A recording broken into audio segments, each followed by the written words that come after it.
Buenas tardes. Como verán, yo no soy la vicerrectora de estudiantes, soy Francisco Martínez Segovia, profesor de Derecho Mercantil en la Facultad de Derecho de aquí de Ciudad Real. La vicerrectora, doña Beatriz Cabañas, ha tenido un compromiso de última hora que le ha impedido acudir a presentar a una autoridad en el tema que nos convoca hoy, que es don Julio Rodríguez. Es una autoridad y, por tanto, el perfil del conferenciante es un verdadero honor, ¿no?, que nos haya venido a visitar para hablar de estos temas, y sorprende además un poco que la convocatoria no haya tenido a lo mejor el éxito deseado, porque el tema es un tema de una viva realidad muy interesante, y además el conferenciante pues puede haber alguien igual, ¿no?, pero mejor difícilmente, ¿no? De ahí que la única explicación a lo mejor ha podido ser algunas jornadas que se hicieron la semana pasada en mercado hipotecario, que también pudiera ser que se trató un tema parecido. No sé, en cualquier caso, vaya esto por delante, ¿no? La temática es muy importante y, desde luego, el perfil del conferenciante es envidiable, ¿no? En este sentido, tengo el honor de presentar a don Julio Rodríguez López, cuyo currículum es sencillamente apabullante. Es decir, para que se haga una idea, aparte de ser doctor en Ciencias Económicas por la Complutense, estadístico superior del Estado en excedencia y economista titulado del Banco de España, ha ostentado cargos en el pasado como consejero de Economía e Industria de la Junta de Andalucía, desde el año 82 al 85, o algo tan importante como presidente del Banco Hipotecario de España desde el 85 al 94, una década.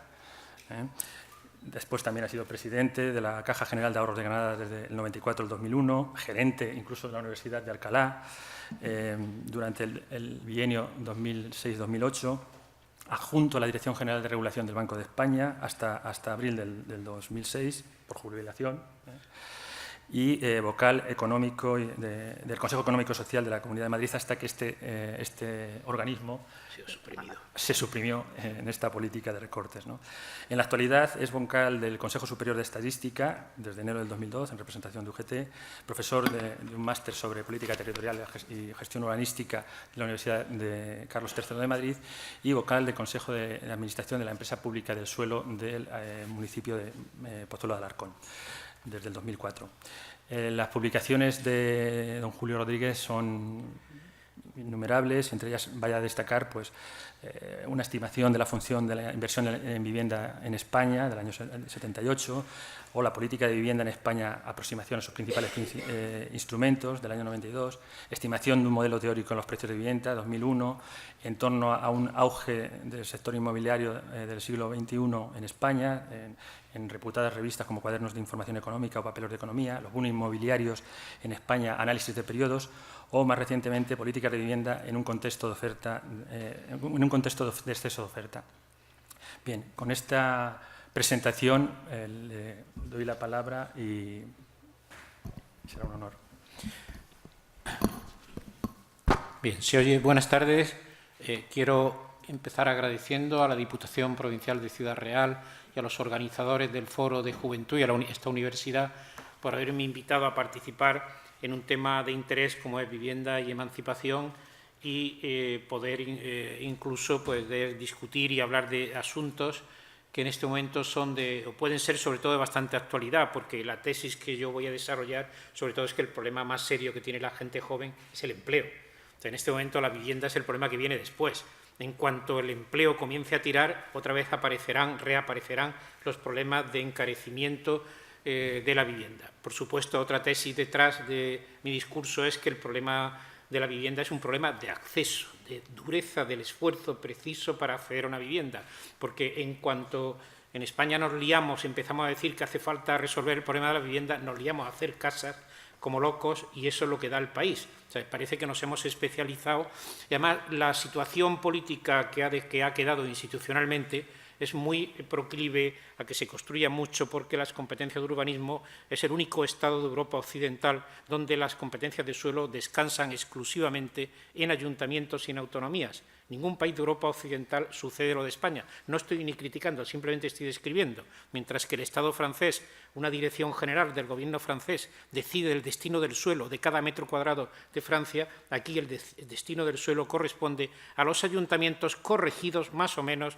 por las autonomías. Y esto da lugar a una situación en la que, puesto que como los ayuntamientos ven resolver su problema muy fácilmente haciendo nuevas promociones inmobiliarias, funciona lo que los economistas denominamos la ley de Say. La oferta crea su propia demanda. Un ayuntamiento no entra en miramientos si se puede vender o no una promoción. Un ayuntamiento quiere ingresos. Entonces, mientras persista esta situación, en España va a haber una tendencia siempre a que se construya más. Por eso, siempre cuando hablo del problema de la vivienda, me gusta empezar diciendo que esto del problema de la vivienda es un problema de esfuerzo de acceso, pero no un problema de construir viviendas a toda costa, porque rápidamente, cuando nos dejamos caer por la corriente, pues otra vez a construir, y que se construya y que no se puedan vender una vivienda y que estén ahí, está mal, pero es mucho peor el esfuerzo que se ha perdido, las energías que se han perdido, el ahorro que se ha desperdiciado, el suelo que se ha dedicado a otras cosas. Yo soy de un pueblo que tiene un puerto,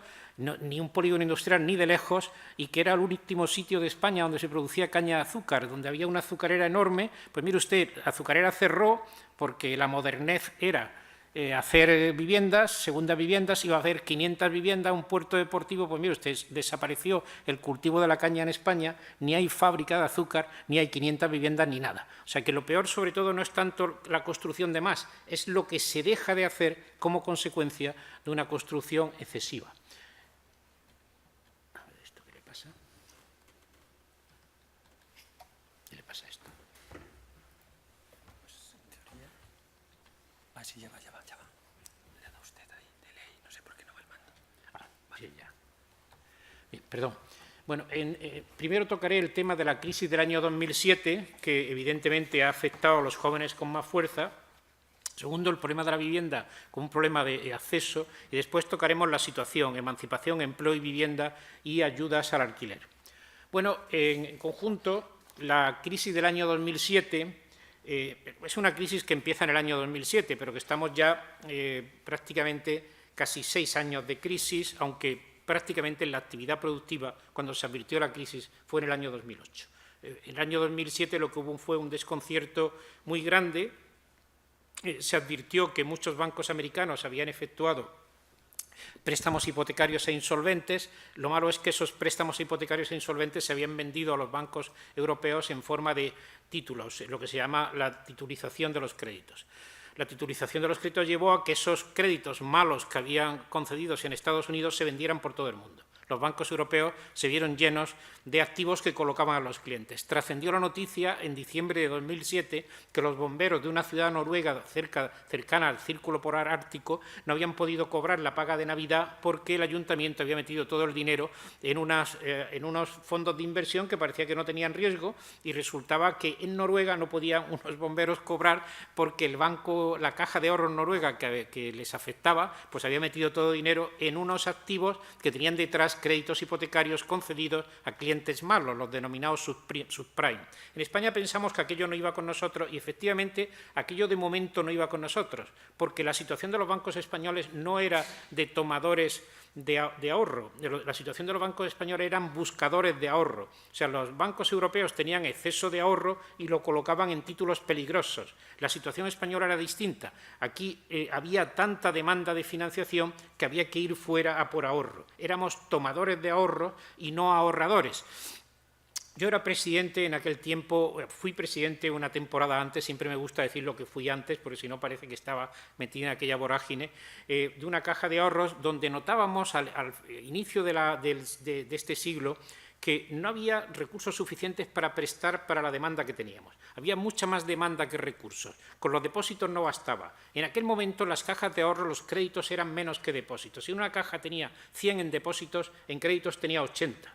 Pero como teníamos tanta demanda de crédito, pues entonces CECA nos invitó, nos dijo el camino, y era ir a Alemania a conseguir recursos. O sea, hubo una emigración de cajas de ahorros españolas y bancos españoles a Alemania que lo que se iba era a conseguir financiación. Los alemanes serán muy competitivos, pero en eso de colocar el dinero no son tan rigurosos. Y nos prestaban pues muy generosamente, recuerdo hasta la ciudad que estuve en Düsseldorf, estuve en Múnich, estuve en Colonia, y era buscando financiación porque con nuestros depósitos no podíamos financiar tanto crédito. Entonces, de esa forma se enchufó la manguera de los bancos alemanes y hubo recursos para prestar muy por encima de los créditos. En este momento, el Banco Central Europeo exige a los bancos y a las cajas que tengan menos créditos que depósitos, porque aquello de créditos mayores que depósitos era peligroso porque el dinero se sacaba mediante unos recursos que había que devolver. Una cosa es la cuenta corriente, la cartilla de ahorros de los ahorradores prudentes que dejan ahí el dinero y no lo retiran, y otra cosa es apelar a un banco o una emisión de títulos que dice a 3 años, y a los 3 años hay que devolverlo, o una emisión de títulos que hay que pagarlos, y esto fue lo que sucedió en aquel momento. En el año 2007 en España parecía que no había problema, pero en cuanto se secó la fuente de dinero, se observó que se cortaba el crédito, no se podía mantener aquello y hubo un corte abrupto en 2008-2009. Desde el punto de vista de la actividad productiva, la crisis se inicia al comienzo del año 2008, pero el origen de la crisis está en el verano del año 2007. Entonces, desde el primer trimestre del año 2008, pues se puede decir que la economía española ha comenzado a caer. Entonces, sigo por esto. Este es el PIB de la actividad productiva española. Como pueden ustedes observar, en el año 2008 estábamos en una situación como 100 y después hemos ido retrocediendo bastante. Es decir, que desde el primer trimestre de 2008 hasta ahora, hasta el segundo trimestre de 2013 que estamos, el PIB de la economía española ha descendido en un 7,5%. Es un descenso que no es excesivo, ha pasado también en otros países, pero sin embargo lo típico, lo anormal de España es que esta caída moderada de la actividad ha estado acompañada de una caída muy abrupta del nivel de empleo. O sea, aquí tenemos sobre todo los factores que han explicado esta caída de la actividad. Tenemos la demanda interna de la economía que ha retrocedido espectacularmente y el sector exterior es el que está haciendo ahora alguna aportación positiva, pero domina con mucho la demanda interna de la economía, donde sobre todo el consumo y la inversión son los factores más importantes. Y el consumo sobre todo depende de la renta de los hogares y si cae el empleo, caen los salarios, pues no hay demanda interna que tire.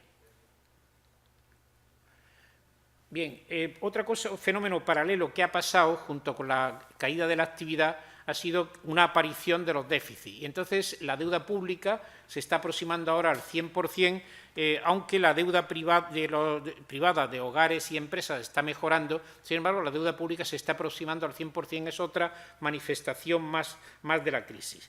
Empezamos con un déficit en el año 2008, un déficit público que era muy bajito entonces, y ahora hemos llegado a tener déficit del 11%, y la consecuencia es este aumento de la deuda pública. Entonces, aquí vemos, como indiqué antes, que sobre todo lo que ha pasado ha sido que ha habido una caída muy fuerte del empleo. Es decir, que sobre todo lo que destaca en esta evolución son que la caída del empleo ha sido mucho más fuerte que la caída de la actividad. La línea azul es la caída de la actividad, un 7,5%. En cambio, sin embargo, se han perdido casi 3,7 millones de empleos desde el primer trimestre de 2008 hasta ahora. Es decir, ha caído el empleo un 18%, ha caído la actividad un 7%. Y, sin embargo, para los jóvenes la caída ha sido bastante más intensa, ha sido del 60%. O sea que en el caso de los jóvenes la caída del empleo ha sido casi un 60%. Es decir, que estoy pensando, cuando digo jóvenes, son de 16 a 24 años, de acuerdo con las categorías de la encuesta de población activa. Naturalmente, ante este hecho, caída del empleo mucho mayor que caída de la producción, caída del empleo juvenil mucho mayor que caída del empleo total, aquí tenemos, para esto da para muchas conclusiones. Sobre todo desde el punto de vista liberal, pues claro, es que como teníamos un mercado de trabajo rígido, por eso no caía la actividad.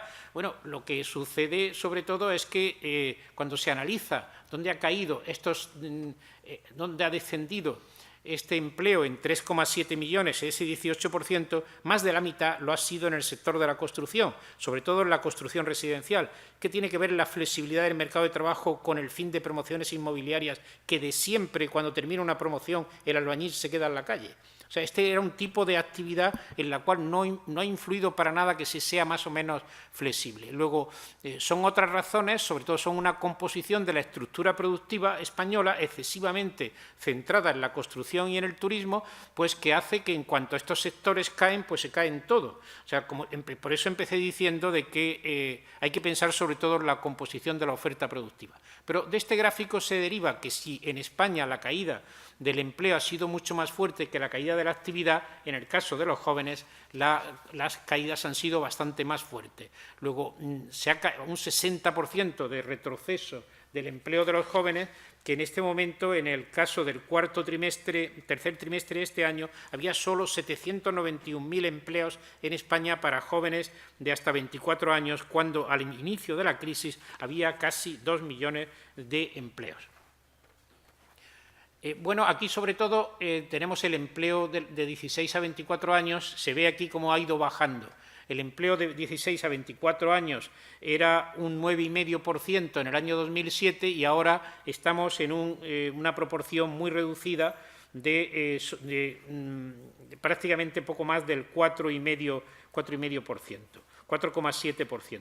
Bueno, lo que se observa también en este momento es que si el paro no está aumentando más es porque está bajando la población. Es decir, en este momento la emigración ya es un hecho y también, aunque ahora puede remontar ligeramente el empleo, sin embargo, la caída que se dice en el paro aparece más mayor y es simplemente porque está bajando la producción. En todo caso, se advierte de un dato estadístico. Se nos está presentando como que en el tercer trimestre de este año ha crecido el empleo, y esto es la serie original. La serie corregida de estacionalidad, la serie ha continuado bajando. Luego, en este caso, lo que hay sobre todo es una caída del paro como consecuencia sobre todo del descenso de la población y sobre todo también descenso de gente que no va a buscar empleo puesto que no hay ocasiones. Bueno, y aquí tenemos las tasas de desempleo de los distintos edades, o sea, tenemos la tasa de desempleo total y la tasa de desempleo juvenil y la no juvenil. Entonces, tenemos con una tasa de desempleo que se aproxima al 26%, tenemos un 54,4%. Luego, los jóvenes con edades entre 16 y 24 años que quieren trabajar, en este momento, pues prácticamente la tasa de paro es del 55%. O sea que esto revela y confirma la idea inicial de que la situación de crisis prolongada, de caída de la actividad, está afectando sobre todo a los jóvenes, de ahí que el tema de la vivienda, pues en este momento no es que sea un tema secundario, no es el tema, por así decirlo, más urgente. Bien, a continuar. Bien, entonces, a efectos de hablar de la vivienda, sin embargo, no queda más remedio que aludir de que, bueno, antes de hablar de resolver el problema de la vivienda, resulta fundamental, sobre todo, resolver el problema del empleo. Entonces, se puede decir, por tanto, que es preciso, es imprescindible reforzar nuestra base productiva y, en este momento, la política que se está siguiendo por el Gobierno es la política de devaluación competitiva, bajar, sobre todo, salarios. Y esto es una cuestión relativamente parcial en cuanto a lo que explica la competitividad. Es decir, porque posiblemente puedan mejorar las exportaciones, pero sin embargo la caída de los salarios, la caída del empleo tira para abajo de la renta disponible de los hogares, tira para abajo del consumo y frena la demanda, como vimos antes. Luego, es una estrategia a todas luces insuficiente. Pero sin embargo, quizá lo que yo me diferencio más de los macro de Madrid que ven el mundo desde arriba es que al haber pasado por una caja de ahorros y al haber sido también 3 años consejero de Economía e Industria de la Junta de Andalucía, pues también haber sido concejal de Pozuelo Alarcón, pues yo creo que está muy bien pasar por estas administraciones públicas de rango inferior, porque yo no puedo terminar con un discurso macro diciendo que la política económica es insuficiente, que con la devaluación competitiva se debilita la demanda. Yo, de momento, incluso estoy en la empresa de suelo y vivienda del Ayuntamiento de Pozuelo, donde gobernó y gobernará per secula seculorum el Partido Popular, porque es posiblemente el ayuntamiento donde de las primeras elecciones municipales ha gobernado el Partido Popular y sé exactamente por dónde, cómo funcionan. Entonces, yo creo también que es que los ayuntamientos podían un poquito hacerse algo más por el empleo. Es decir, la política macro da un marco. Pero yo, sin embargo, veo que el ayuntamiento donde vivo, Pozuelo, y el ayuntamiento de donde soy, de Motril, pues a los ayuntamientos los veo que eso del paro no va con ellos. Parece que es como una cosa que resuelva Madrid, que resuelvan de arriba, y digo, oye, algo más se puede hacer. Por ejemplo, a los concejales socialistas, que los conozco bastante en el Ayuntamiento de Pozuelo, digo, ¿sabéis si este ayuntamiento tiene suelo disponible para que se instalen empresas? Pues ni idea. Pues si no tienen ni idea, es porque de eso no se habla nunca en el ayuntamiento. Es porque ese ayuntamiento entonces piensa que los problemas de empleo los resolverá Madrid. Pero es que cuando voy a mi querido pueblo de origen, me encuentro que hay un puerto inmenso que se ha multiplicado por 4 por 5 y no tiene ni un solo polígono industrial pegado al puerto. Y siempre les digo, oye, no vais a Madrid, no vais por un pueblo, pasáis un pueblo que se llama Manzanares y veis que hay un polígono industrial que pone polígono industrial. Lo curioso es que cuando se pasa por la carretera general por Manzanares pone Manzanares y luego dice polígono industrial. Yo no digo que es que el tener un polígono industrial sea una panacea, también hay otros en La Guardia que se ven muertos de risa que no tienen ni una fábrica instalada, pero sin embargo sí me ha tocado ser presidente de Caja de Granada y me ha tocado que empresarios me vengan a venir diciendo, oye, ¿por qué no hablas con el alcalde de tu pueblo que es pariente y que nos busque sitio para instalarnos porque esta fábrica va a crear 40 o 50 empleos?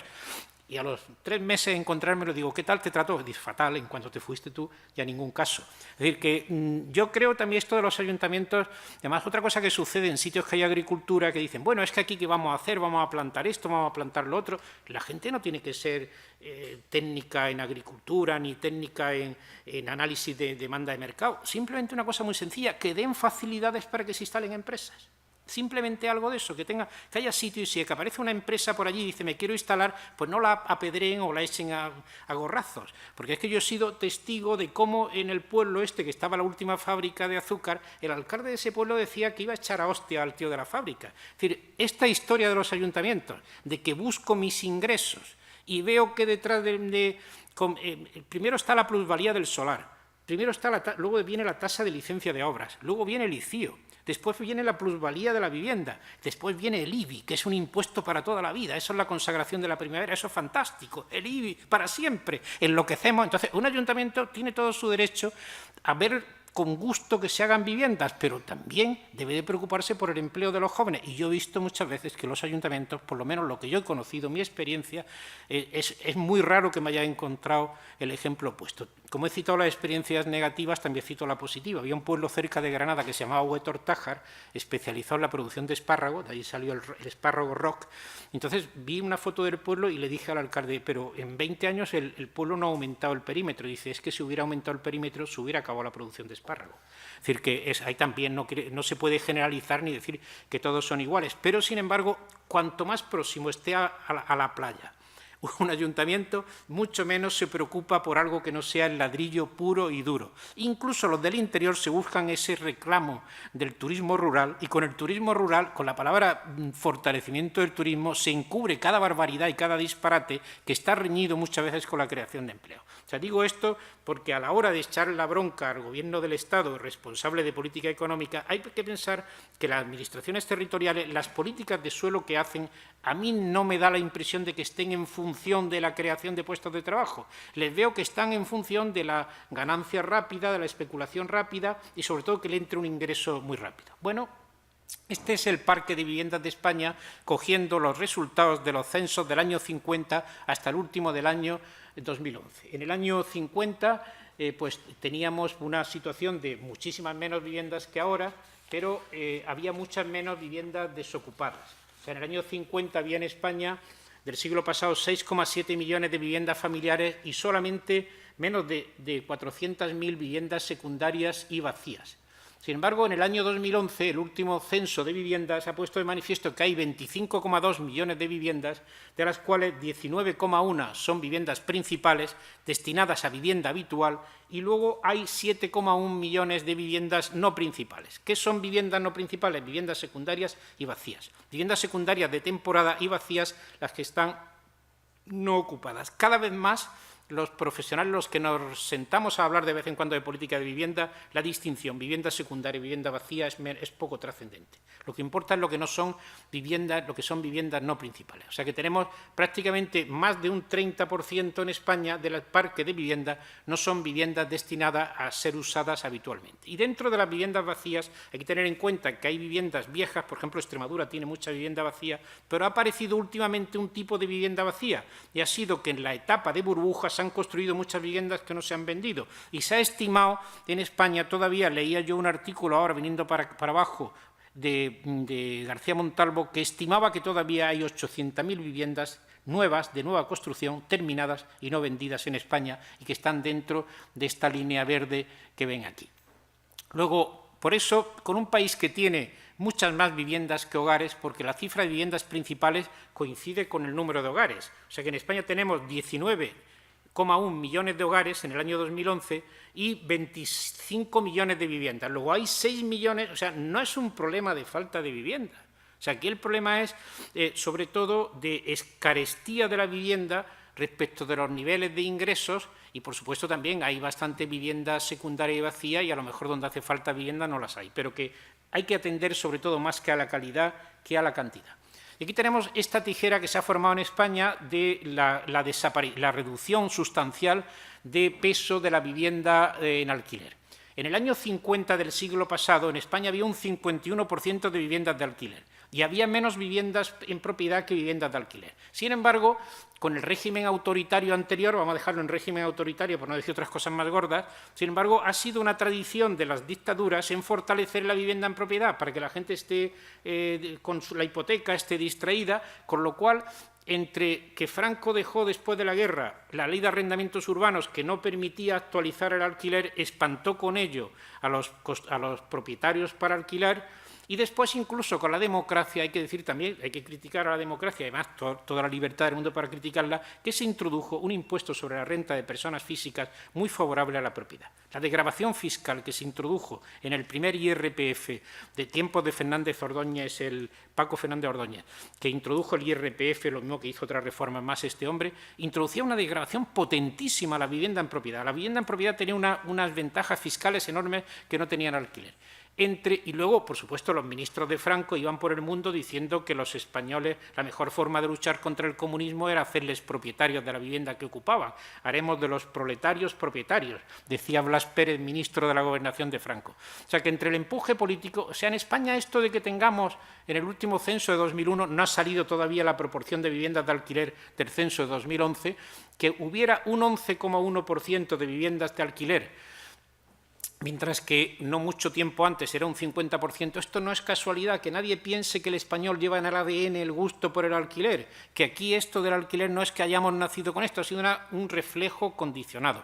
Y lo que ha sucedido con la crisis actual, sobre todo cuando la gente que se ha metido en viviendas en propiedad sin tener recursos para hacerlo, se ve en la calle y pierde la vivienda, encima se queda endeudado, pues estaba claro que era arriesgado meterse a comprar una vivienda en propiedad con un crédito hipotecario. O sea, esto es una novedad española que nos llevó a ser, en el mundo occidental, el país con menos alquiler de entre todos estos países. La encuesta de condiciones de vida del INE, que tenemos una serie anual, pues saca qué proporción de hogares hay de viviendas de alquiler. Entonces, esta proporción de hogares pues llegó en los años de la burbuja al mínimo, eran los años de no tire dinero, compre, y sin embargo, conforme llegó la crisis y la gente, pues ya empezaron los empleos a peligrar y la gente empezó a ver que era peligroso meterse en una vivienda en propiedad, pues ya se ha puesto en un 12,1% la proporción de viviendas de alquiler. Alguien puede salir y decirme, oiga, el Ministerio de Fomento en su boletín, en su observatorio de suelo y vivienda, dice que hay un 18% de viviendas de alquiler. Y no, es que el Ministerio de Fomento suma a la vivienda de alquiler una categoría que sale en esta encuesta de condiciones de vida, que son viviendas cedidas para uso gratuitas. Y que yo sepa, una vivienda cedida en uso gratuita no es una vivienda de alquiler. O sea, yo en este momento tengo un hijo en casa y a lo mejor, y este dice, pues me voy y alquila. Y tengo otra que alquila, y la que alquila pues tiene su contrato de alquiler, ha habido que avalarla, tiene todas las condiciones, se le suben el alquiler cada año, pero si a otro cachondo cojo y le dejo una casa, le compro una casa y la alquilo, ¿qué tiene que ver lo uno? Es que meterse una vivienda cedida gratuita, eso es no tener que pagar nada, absolutamente nada. Luego, no entiendo por qué el Ministerio de Fomento está dando una impresión de que en España hay más alquiler del que hay, porque con esto nos sale una proporción del 12%, mientras que si le sumamos el 6% de viviendas cedidas en uso gratuito, sale un 18%. Bien, aquí tenemos la Unión Europea. Y la Unión Europea, pues estos son datos del Ministerio de Fomento, pues fíjense que el país que tiene más alquiler es Alemania, donde aparece que hay un 46,6% de alquiler en Alemania y en España aparece, según esta definición, aparece pues, un 12,1%. Después de Alemania viene Austria con un 42,5%, y después está Francia con un 36,9%. El alquiler perdió peso en todo el mundo, sobre todo cuando se aparecieron los créditos hipotecarios. La hipoteca banalizó el acceso a la vivienda en propiedad, pero sin embargo ahora se ha comprobado que eso de endeudarse con un préstamo hipotecario y perder el puesto de trabajo es muy arriesgado. Y entonces se ha visto que esa especulación no era sana y además también diría uno, bueno, es que a estos países les va muy mal en el mundo, estos de Alemania y Austria están fatal los pobrecitos porque no viven en viviendas en propiedad, pues ya quisiéramos estar aquí como ellos, ¿no? Y sin embargo tenemos simplemente un modesto 12,1% de viviendas de alquiler. Es decir, que está claro que en este momento, con esto no quiere decir que yo sea un forofo del alquiler, ni mucho menos. Lo que quiero decir es que debe de haber algo más vivienda de alquiler. O sea, la opción entre comprar o alquiler debe ser una opción más igualitaria. En estos años se ha conseguido que en España la desgravación fiscal al acceso a la vivienda ya ha desaparecido. Queda solamente para que los tienen de antes, pero en este momento incluso ya hay una ayudita fiscal para quien alquila. Luego ha desaparecido un factor de discriminación que ha sido muy potente desde el inicio de la democracia, que ha sido la desgravación fiscal al acceso a la vivienda en alquiler. Pero en conjunto lo que es evidente es que esta proporción es reducida. Yo estoy seguro que del censo de 2011 esta es la encuesta de condiciones de vida.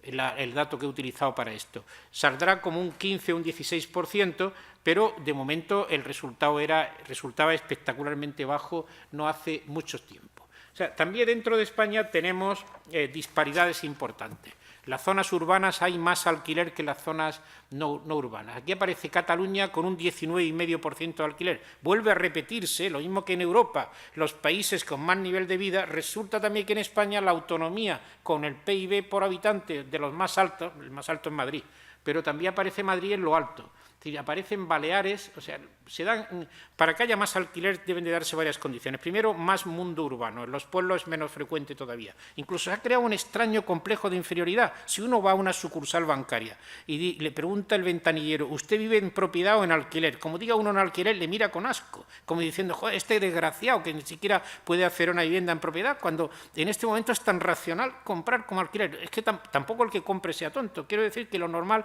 es que la alternativa exista. Entonces aparece normalmente Extremadura aparece siempre al final y también la Comunidad Valenciana, pero Castilla-La Mancha, Castilla-León y Extremadura aparecen siempre en los puestos más bajos de lo que se refiere a peso del alquiler.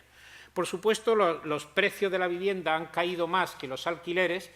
Si utilizo los alquileres del IPC me aparece una ligera subida, mientras que aparece en los precios de las viviendas desde que empezó la crisis han caído en más de un 30%. Ha caído en un 37% de acuerdo con la estadística del INE, de acuerdo con la estadística de TINSA. Se puede decir que incluso desde que Sareb ha entrado en juego, al final del año pasado, se han formalizado ya unos precios de venta de la vivienda más alta. O sea, durante 5 años que duró la crisis financiera y se tardó en resolverla sobre todo por la cuestión de las cajas de ahorro, porque el Banco de España que decía, yo veo bien que la caja de Córdoba se fusione con la otra de más arriba, pero resultaba que el poder autonómico era decisivo para decidir con quién se fusionaba. O sea, el poder autonómico, la supervisión bancaria ha estado compartida este tiempo entre bancos y cajas de ahorro, sobre todo entre Estado y Banco de España. Entonces, cuando el Banco de España decía la caja de ahorros de la autonomía de Titulcia se debe juntar con la caja de ahorros de la autonomía de Navalcarnero, pero naturalmente el honor de Titulcia, mi caja la perdemos, por favor, de aquí no sale. Entonces, esa situación se ha prolongado durante 5 años, y cuando el año pasado pues llegan los decretos guindos y ponen al país patas abajo, porque eso fue tirarse por un tobogán, pues sin embargo después la operación ha salido mejor gracias a la ayuda a Europa, porque cuando se firmó el memorándum nos soltaron 100.000 millones para resolver este asunto. Entonces, al final del año llega Sareb y le compra a los bancos del FROB por 55.000 millones un montón de activos financieros y se los compra un 40 o 50% por descuento de precio. Y ese es el momento en el cual ya se advierte que los precios de la vivienda bajan más rápido. Luego, han bajado los precios de la vivienda. El esfuerzo de acceso a la vivienda en propiedad está reflejado como la proporción de recursos precisos para acceder a una vivienda. O sea, aquí tenemos la relación entre el precio de una vivienda y el salario anual, En el momento más álgido de la burbuja, una vivienda llegó a valer hasta 8 o 9 veces el salario anual. El salario medio en España ahora está en 1.800 euros y ahora, en este momento, han bajado los precios y ha bajado el esfuerzo de acceso. Este gráfico podría darnos a entender que la situación ha mejorado, se puede comprar una vivienda con menos esfuerzo, han bajado los precios, han bajado los tipos de interés, pero es un gráfico ilusorio, virtual. ¿Por qué? Porque no hay crédito. O sea, en este momento, acceder a una vivienda en propiedad te vendría bien si el comprador reuniera dos condiciones que no reúne. Lo primero, que tenga empleo, y lo segundo, que tenga un crédito. Entonces, en este momento que tenemos una buena situación para quien tiene un empleo, han bajado los precios y puede acceder a una vivienda, nos encontramos que se dan esas dos condiciones. El empleo, se han destruido 3,7 millones de empleos, todavía no acaba de tirar, y por otra parte, además de esto, se va a un banco, se le pide un crédito para comprar una vivienda a un banco y ve uno una vivienda de segunda mano que tiene un buen precio, va uno al banco y el banco le dice que no. El banco dice que se le compre una de las que tiene el banco a un precio más caro, porque el banco lo que hace es sustituir pues, un activo por un crédito. Entonces, evidentemente, el sistema financiero, la situación se le va solucionando, pero el mundo que viene va a ser un mundo típico de exclusión bancaria. Van a quedar nada más que 6 o 7 bancos. Ya los notamos incluso en el funcionamiento de nuestras cuentas corrientes, que nos tratan peor. Ya las colas son mayores. Ya le dicen a uno que si quiere cambiar de sucursal, que espere uno al día que se le toque. Y es que cuando surgieron las cajas de ahorro en el siglo XIX fue para luchar contra la exclusión bancaria. Los bancos en el siglo XIX solo prestaban a los ricos y a los nobles. Y de ahí surgieron las cajas de ahorros, figura de la Ilustración, para luchar contra la exclusión bancaria. Y ahora, sin embargo, nos vamos a encontrar un mundo de 4 o 5 bancos que nos van a tratar peor. Por eso no es bueno esta concentración, y algo surgirá equivalente a lo que fueron las cajas de ahorros. Por eso este cuadro es ilusorio, ha bajado mucho el esfuerzo de acceso, pero como no hay empleo y como no hay crédito, pues es un gráfico virtual. En España también se observa que viven más de alquiler los extranjeros que los nacionales. Y luego también se observa que, sobre todo, uniparentales. Los datos que sale de la encuesta de condiciones de vida es que quien alquila en España son, sobre todo, hogares con más bajos niveles de ingresos. Bien, en conjunto, se puede decir, por tanto, que el problema, la emancipación, empleo y vivienda, es importante la trascendencia del empleo y la vivienda en el momento de la emancipación. El acceso a la propiedad mediante un préstamo hipotecario supone un esfuerzo excesivo para los jóvenes hogares. Luego, si algo nos hemos enterado, es de la dureza del sistema de ejecución hipotecaria. Cuando en España alguien no puede pagar un préstamo hipotecario, se ejecuta, se le echa de la vivienda, pero lo malo no es simplemente que se le eche de la vivienda, sino que se le exige todo el crédito que no ha pagado, y además con unos intereses de demora que ahora, con la Ley 1/2013, nos han dicho que es el 12%. Yo no veo la baratez de un tipo de interés del 12%, pero toda la deuda que queda al 12%. Luego pierde la vivienda y se queda endeudado para el resto de su vida. Se convierte en un marginado social, algo que hay que decírselo a quien se mete a comprar una vivienda. Recientemente, el Banco Central Europeo y el Fondo Monetario Internacional han puesto de manifiesto que el sistema español, incluso con la reforma, deja mucho que desear, y que habría que ir a lo que hay en Europa, la ley de segunda oportunidad, de que un juez suspende la ejecución hipotecaria y se le abre una ocasión al moroso de buena fe, al que incurre en una insolvencia sobrevenida no dolosa, que dirían los juristas. Entonces, este es un tema que influye.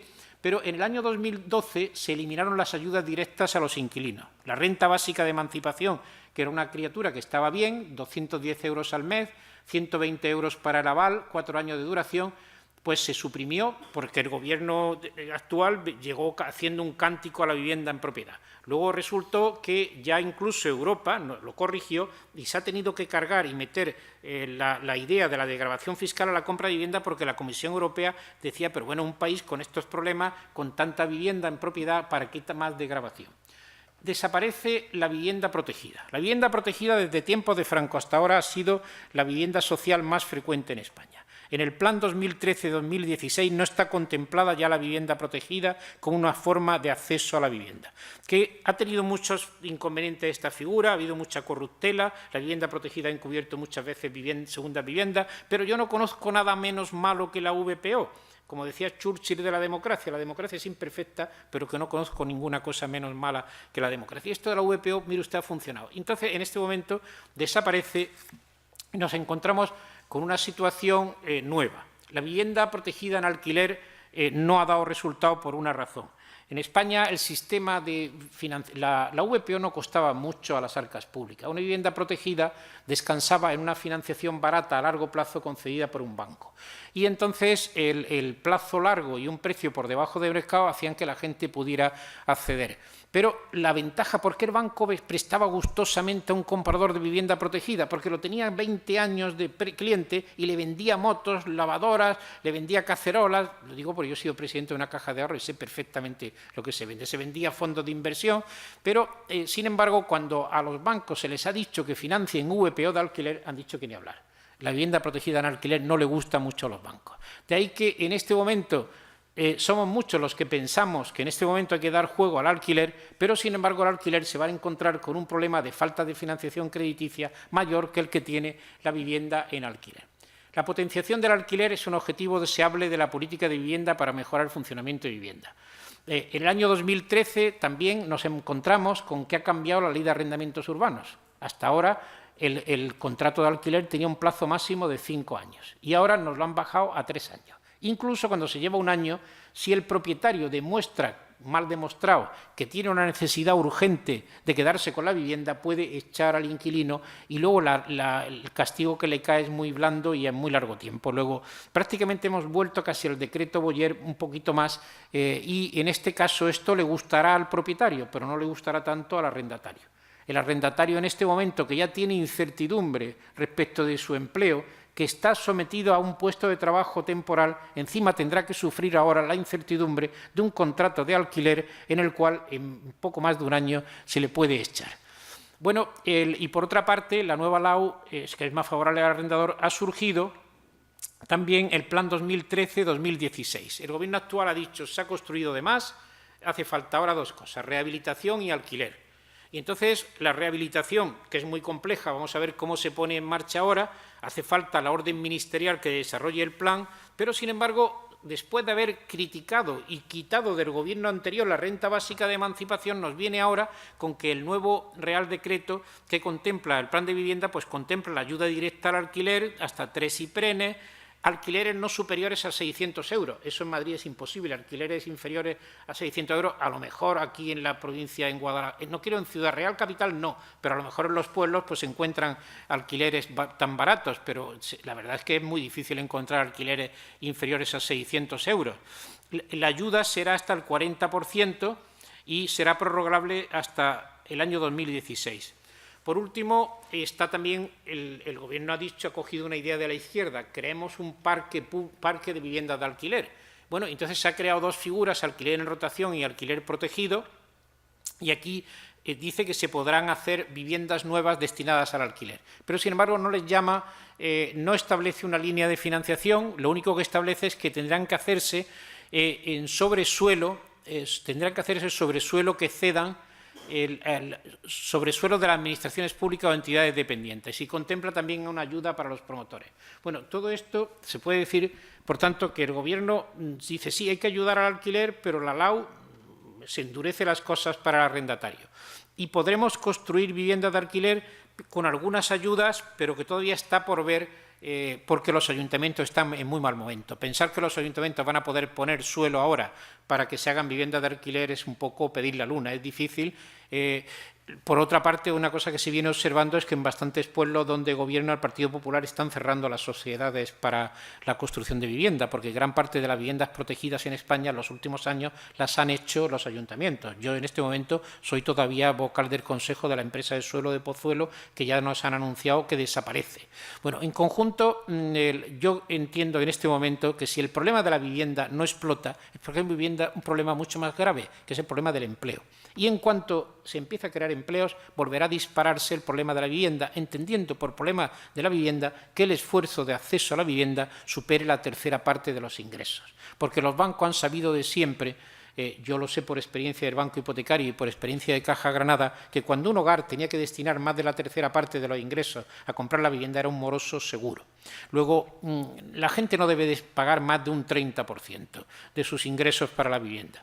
Y tenemos la figura más extendida en Europa, son las subvenciones, los subsidios. Cuando la Thatcher se carga la política de vivienda que había hecho el gobierno laborista, sin embargo, mantuvo los sobres como una ayudita a quien alquilaba. Y eso en España ha sido una figura siempre preterida que en este momento pues se está tratando un poco de recuperar. En conjunto, termino con esto. Importancia de la orden ministerial que desarrolle el Plan 2013-16 para ver cómo queda concretado estas actuaciones. Importa sobre todo la creación de empleos.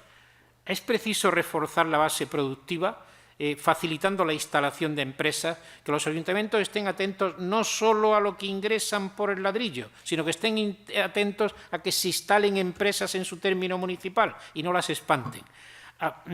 Por supuesto, acceder a una vivienda en propiedad es difícil en este momento porque la devaluación competitiva, que es el punto básico de la estrategia de política económica, descansa en que bajen los salarios. El propio presidente del Gobierno ha dicho que lo mejor que está pasando es que están bajando los salarios. Si están bajando los salarios, pues ¿quién puede acceder a una vivienda en propiedad? O sea, ya decíamos hace unos años mileurista. Un mileurista ahora es un privilegiado. O sea, en este momento, ¿quién puede acceder a una vivienda en propiedad? Queda necesariamente el alquiler. O sea, en este caso, sobre todo, también precaución para meterse a acceder a una vivienda en propiedad. Hay también otras formas de acceso a la vivienda que no son la propiedad ni el alquiler, pero esto en España ha tenido hasta ahora escaso desarrollo. En conjunto, los jóvenes lo tienen difícil con la crisis, tienen difícil el acceder a un empleo. La inmigración es una puerta abierta, pero mucho más difícil de lo que parece. Todos los días leemos noticias y nos dicen que es una minoría la que puede salir. Esto no es una inmigración masiva como la que hemos vivido los veteranos en los años 60 y 70, cuando salían pueblos enteros para Alemania. Y primero está el problema del empleo. Y después, cuando llegue el problema del alquiler, yo, sobre todo a los jóvenes, les sugiero que mientras no tengan la papeleta resuelta, que alquilen y que vivan de alquiler, y luego cuando lleguen a los 30 años y tengan su situación resuelta, pues que compren si es posible. Se dice siempre que una vivienda en propiedad es mejor cuando la gente es mayor, cuando no tienen para que con la pensión entonces no tengan que pagar un alquiler. Pero bueno, también han podido ahorrar. Es posible que la vivienda en propiedad sea ventajosa para la tercera edad, para la edad de la jubilación, pero en principio hasta los 30 años en Alemania casi nadie compra, casi todo el mundo alquile. Por tanto, en esta perspectiva resulta difícil pintar un panorama optimista, pero sin embargo lo que yo creo que hay que ser beligerantes en dar un impulso sobre todo a la creación de empleos y estar atento al problema de vivienda que surgirá de nuevo en cuanto mejore la situación del empleo. Nada más. Gracias a todos por su atención.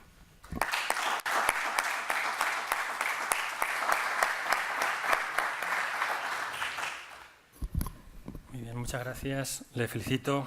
Ha sido muy clarificador el panorama desde el punto de vista de esa relación ingresos-alquiler, en fin, las distintas políticas que se sugieren. Bueno, se abre un turno de preguntas. Les ruego que hagan un esfuerzo de concisión y de brevedad y de cara a aprovechar el escaso tiempo que tenemos prácticamente hasta las 6:20 para poder luego empezar la mesa redonda. Buenas tardes. Felicidades, Julio, por la conferencia. Me ha encantado. Gracias.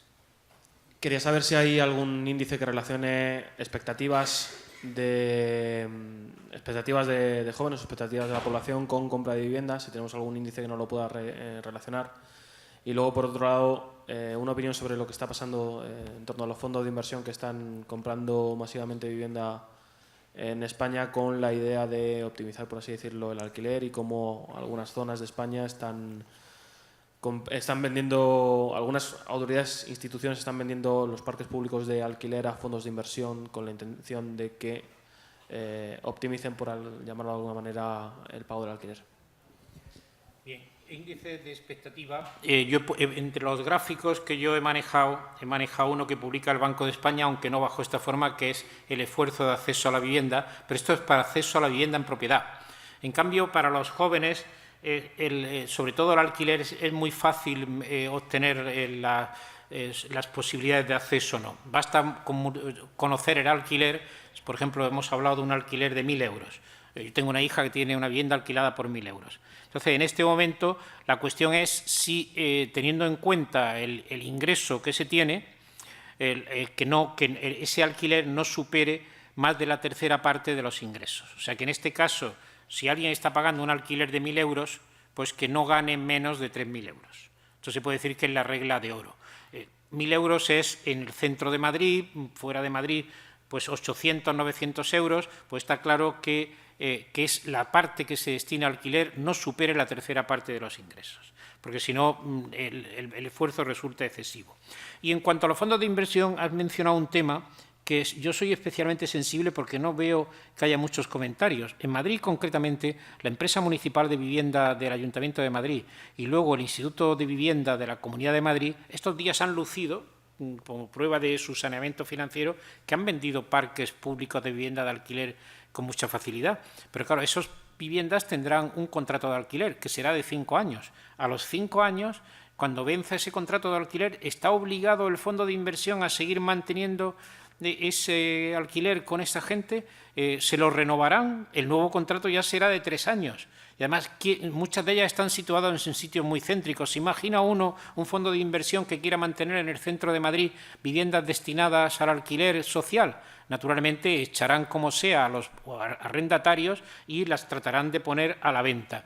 Luego, en este momento, yo considero que una cosa es sanear las finanzas locales, una cosa es convertir en más solvente un ayuntamiento y otra cosa es la política social. Porque normalmente, si yo fuera alguien que viviera en alguna de estas viviendas, pues en este momento estaría muy preocupado y tanto más preocupado cuanto más corto fuese el plazo que quedara para la renovación del contrato. Luego, es una figura bastante poco social respecto de la cual bastante poco se está comentando. Es verdad que los fondos de inversión son los que animan un tanto la demanda. En este momento no hay financiación crediticia, se compran muchas viviendas en plan pelotazo, es el momento de los chollos, los listos van al mercado, los fondos de inversión extranjera compran, pero también que se piense que lo que compran los fondos de inversión es para revenderlo después. Ningún fondo de inversión es un inversor estable. Incluso habla estos días de que Nova Caixa Galicia, el segundo de los bancos del FROB, Bankia, Nova Caixa Galicia y Cataluña, que es el otro Cataluña Caixa, pues cuando se van a quedar con ellos fondos de inversión, pero el fondo de inversión se le exige un mínimo de 5 años. Luego, están encontrando en este momento, es un país de chollos, puesto que en este momento, con unos precios tan bajos y una situación tan deprimida, pues juegan un papel. Pero, sin embargo, lo que yo observo es una falta de sensibilidad, porque da la sensación de que el problema de la vivienda ha desaparecido. O sea, cuando la alcaldesa de Madrid, Ana Botella, dice hemos vendido la empresa municipal de vivienda porque ya no hacía falta. Entonces, mire usted, ¿para qué estaba esta empresa? Estaban para hacer viviendas baratas. La reina María Antonieta, cuando tuvo noticias de que las turbas habían asaltado las panaderías, dice, pues si no tienen pan, que coman pasteles. Bueno, pues entonces, en este caso, pues como no hay vivienda protegida barata, pues que compren viviendas caras a precio de mercado. Esto simboliza, en este momento, lo baja que está el tono de la política social de vivienda en España. En relación a uno de los programas del Gobierno, decía la de vivienda de alquiler de rotación y vivienda de alquiler protegida, he creído entender que tiene que ser en construcción de nuevos terrenos, propiedad de instituciones, etcétera. O edificios rehabilitados, que no lo he dicho. O edificios rehabilitados, pero sí. Es decir, ¿no existe la posibilidad de viviendas vacías, que hemos visto que había un alto porcentaje, dedicarlo a eso? Incluso la propuesta sería también con rebajas fiscales o bonificaciones para la gente que de verdad esté alquilada en esa vivienda. Tiene que ser, la propuesta es nuevos terrenos o edificios rehabilitados habiendo vivienda vacía. ¿Por qué no se debería dedicar aún, no? Bueno, las viviendas vacías, es cierto que existe, es casi ese millón de viviendas de nueva construcción no vendidas. Lo que sucede es que muchas veces no están allí donde hay necesidad. O sea, puede haber en Villajoyosa cientos de viviendas que no se venden y podemos estar en Titulcia, provincia de Madrid, donde a lo mejor faltan viviendas. Es decir, que no se puede sacar una regla de que todas las ciudades están inundadas de viviendas vacías que se pueden alquilar. Y muchas de ellas son segundas viviendas. Pero la cuestión está en que, por ejemplo, Sareb se está quedando con muchas de ellas, pero Sareb no está diseñado como un instrumento para hacer política social de vivienda. Está diseñado para comprarle a los bancos y quitarle la carga a los bancos de esta vivienda. Luego, yo entiendo que esa figura que tú estás diciendo, que yo simpatizo con ella, la veo bien mucho más a nivel autonómico y a nivel local. Si hay un parque de viviendas de alquiler que están por ahí vacías, pues hablar con el promotor y buscar con una figura de avales porque hay que avalar al arrendatario, porque los ingresos de los nuevos hogares son muy bajos. Pero lo que sí es cierto es que el plan 2013-16 no contempla ayudas para estas viviendas vacías, lo contempla solamente para rehabilitadas, convertidas en alquiler, o bien construir sobre suelo público, o bien en forma de derecho de superficie, que es una figura mucho más frecuente fuera de España que aquí, pero no está asociado para nada con la vivienda vacía. Pero yo sí que creo que los gobiernos autónomos y los ayuntamientos pueden llegar perfectamente a acuerdos y, de alguna forma, con una forma de avales, facilitar que los jóvenes puedan acceder a esas viviendas. Yo confío bastante también en materia de política de vivienda en las listas.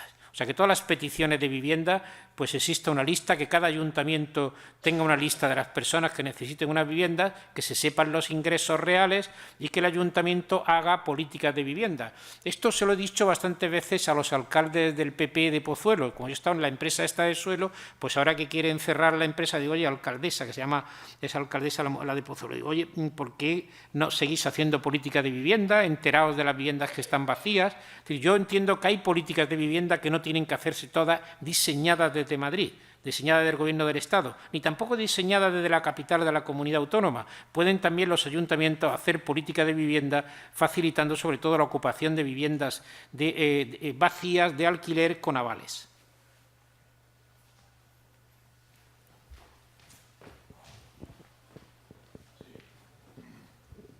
Buenas tardes. Muchas gracias por la conferencia. Yo creo que ha sido buenísima. Gracias. Sin embargo, yo le quería preguntar por dos aspectos. Uno, hasta Miguel Boyer, y digo hasta Miguel Boyer, en el año 76 era partidario de una banca pública. Usted fue presidente del Banco Hipotecario, está el Banco Exterior de España, existían otros bancos, y aunque a estas alturas de avance del neoliberalismo hablar de banca pública, de un banco público, prácticamente es incurrir en anatema, ¿qué le parecería que hubiese habido una banca pública? Y por otro lado, preguntarle por qué en España se ha construido tan poco en régimen de derecho de superficie para rescatar plusvalías con el tiempo que revierten a las instituciones respecto a otros países como el Reino Unido, que se ha construido muchísimo. Y si esa banca pública ahí podía haber jugado un papel determinante, sobre todo con el tema de cooperativismo y de construcción en régimen de derecho de superficie. Muchas gracias. Bien, tema de los bancos públicos, en este momento yo era presidente del Banco Hipotecario cuando una mañana de mayo de 1991 el secretario de Estado de Economía, Pedro Pérez, nos llamó a los 4 presidentes de los 4 bancos públicos, agrícola, industrial, local e hipotecario, y también llamó al de la Caja Postal y el Exterior, nos dijo que nos pusiéramos bajo el mandato de Luzón, que se creaba Argentaria a partir de ese momento, y era evidente que se creaba para privatizarlo. Aquello se vendió muy bien, teníamos el Banco Hipotecario entonces tenía una cartera de 1,5 billones de pesetas, que era el 40% de todas las viviendas protegidas de España, que las había financiado el hipotecario, y teníamos 25.000 millones de beneficios con solo 500 empleados. O sea, que aquello era verdaderamente un chollo que yo, cuando miro hacia atrás en mi larga vida profesional, considero que es la mejor situación que tuve, porque los profesionales eran muy buenos.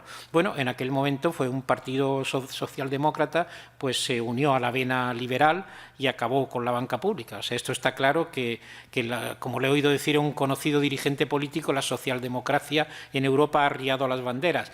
A mí aquella decisión no la consideraba precisa. Lo que sí sé a quien le gustó a la banca española, porque se acabó un foco de competencia tremendo que tenía. Y después me ha tocado también estar en una caja de ahorro, de la cual me fui unos años antes de que llegara esto, porque ya me toca muchas veces decir, oye, ¿y usted qué hizo? No, yo no hice nada. Cuando yo me fui no estaba la cosa, no había llegado a esto. Bueno, las cajas de ahorro, es cierto que la supervisión compartida en Banco de España, autonomías, ha perjudicado una buena supervisión y ha alargado el proceso.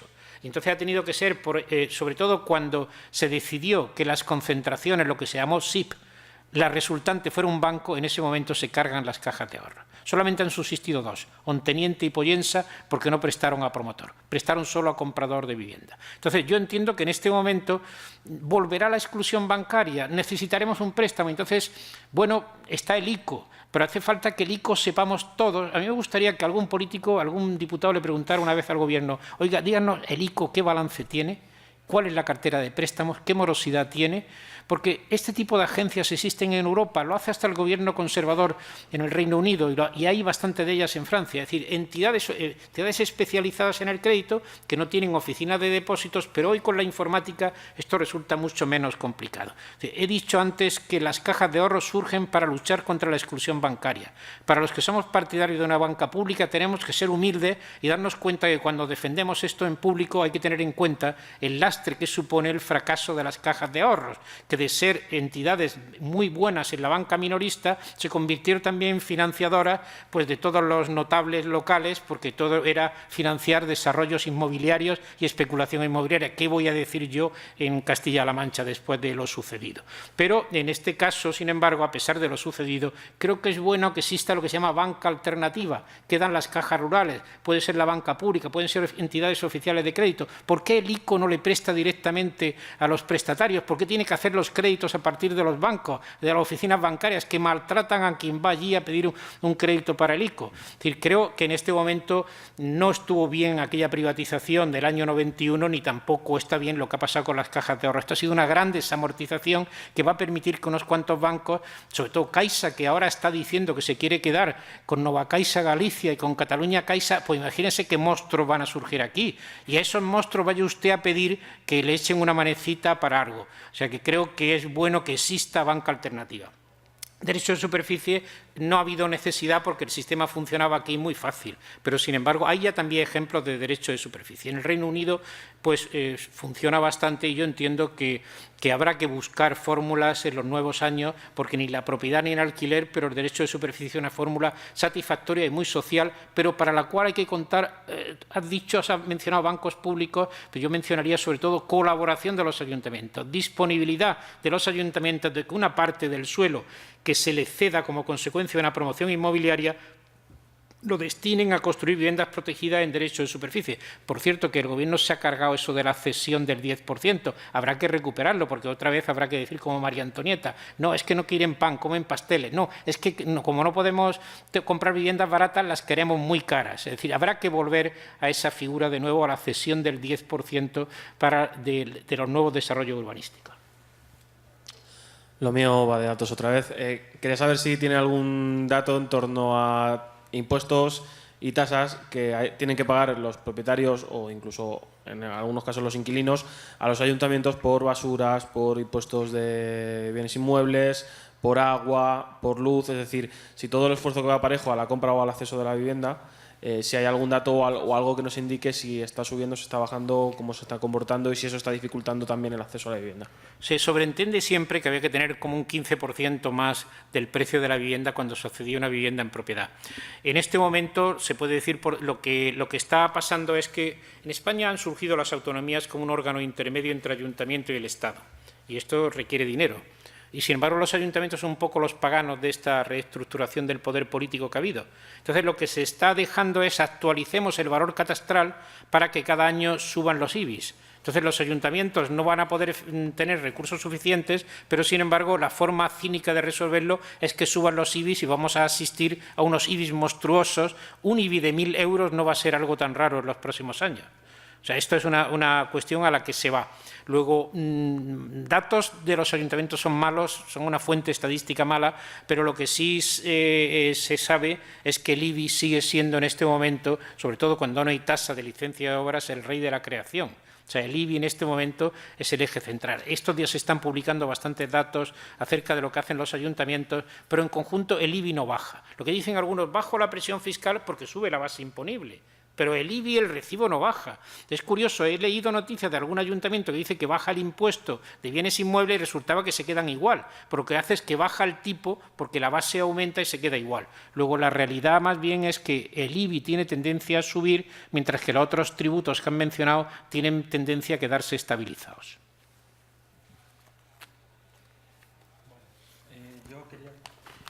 Yo quería hacer una reflexión para finalizar y dar paso a la mesa redonda, al hilo de los comentarios que has hecho, Julio, con los chollos que ahora mismo parece que va a haber otra vez en el mercado de la vivienda, ayer salió una noticia muy sorprendente y es que el presidente de Panrico, que ahora está inmerso en un proceso de ERE, ¿no?, para despedir a buena parte de la plantilla, decía que era el momento para invertir en vivienda. Uno que está echando a la gente a la calle propone que es el momento de los chollos, ¿no? Eso es muy revelador.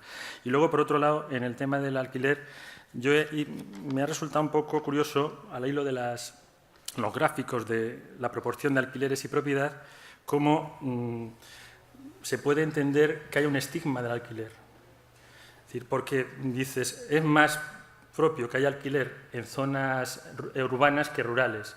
Es decir, de manera que en la parte rural el alquiler se ve como algo propio de catetos, ¿no? Es decir, si no tienes para vivienda, pues pobres, exactamente, ¿no? Me ha dicho las rentas bajas, que era digamos el otro estigma, ¿no? Que el alquiler es las rentas bajas, ¿no? Es la gente que no tiene un determinado, no debe. Otra cosa es que lo haga, porque una buena parte de la situación actual es porque gente que no tenía esas rentas mínimas aconsejables se ha metido en régimen de propiedad y ahora ha creado este problema, ¿no?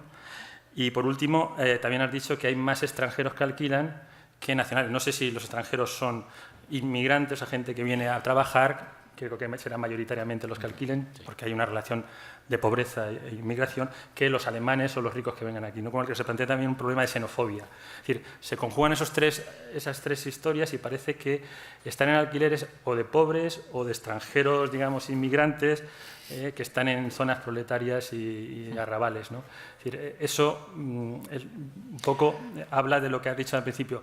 Ah, pero que estás en alquiler, ¿no? Sí, pero eso es el ventanillero del banco. Eso lo he observado yo, está en una cola, he visto que alguien le estaba pidiendo un crédito o algo y entonces cuando le ha dicho, ¿usted vive en propiedad o en alquiler? Y cuando ha dicho que vivía en alquiler, le ha mirado mal. Yo, bueno, espérese ahí, de mala manera.